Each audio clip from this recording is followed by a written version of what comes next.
সময় হচ্ছে 15 মিনিট, শুধু লাইন আপে বললেই হবে ভাই, হয়ে যাবে।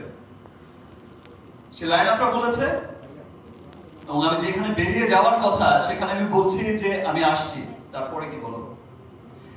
এত চমৎকার গল্পের ছবি বরবাদ। এবং আমি যখন জিজ্ঞেস করেছি যে তোমার কি প্রোডিউসার আছে, মানে ফাইন্যান্সার আছে নাকি আমি দেব, বললো যে ভাইয়া আমি আপনাকে এইটুকু বলতে পারি, আপনার এ যাবৎ ক্যারিয়ারের যত সিনেমা হয়েছে তার চাইতেও যদি বড় বাজেটের সিনেমা না করতে পারি তাহলে আপনি আমার সিনেমা করবেন না। বিকজ আমার বরবাদ সিনেমাটার আপনি নিশ্চয়ই বুঝেছেন যে এটার স্কেলটা কত বড়, লার্জার স্কেলের একটা সিনেমা।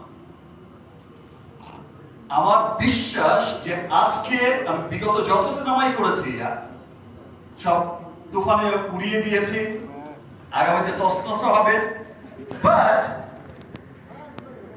আজকের এই ভালোবাসার বরবাদে, আজকের এই ভালোবাসার বরবাদের জোয়ারে দেশ বিদেশে থাকা যত বাঙালি আছে, আমি শুধু বাংলাদেশি বলবো না, যত বাঙালি আছে, বিকজ আপনারা জানেন যে আপনাদের ভালোবাসার শাকিব খান শুধু গণ্ডিতে এখন আটকে নেই। দেশ বিদেশের যত ডিস্ট্রিবিউটার আছে, আপনারা জানেন যে আমাদের সিনেমা এখন প্রত্যেকটা মহাদেশেই অনেক লার্জার স্কেলে রিলিজ হচ্ছে এবং খুব অচিরেই সেই যে বলেছিলাম 100 কোটি, 100 কোটি, 200 কোটি, সেই ক্লাবেও যাবে। আমার বিশ্বাস যে যত ডিস্ট্রিবিউটর, যত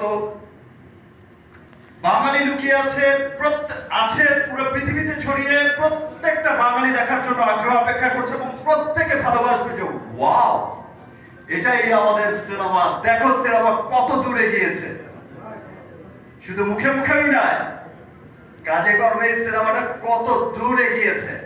ইনশাআল্লাহ এইবার ঈদে শুধু দেশেই নয়, যেখানে যেখানে বরবাদ যাবে প্রত্যেকটা দেশে, প্রত্যেকটা জায়গায় ইনশাআল্লাহ সবাইকে ভালোবাসার জোয়ারে বরবাদ করে নতুন এক রেকর্ড করবে।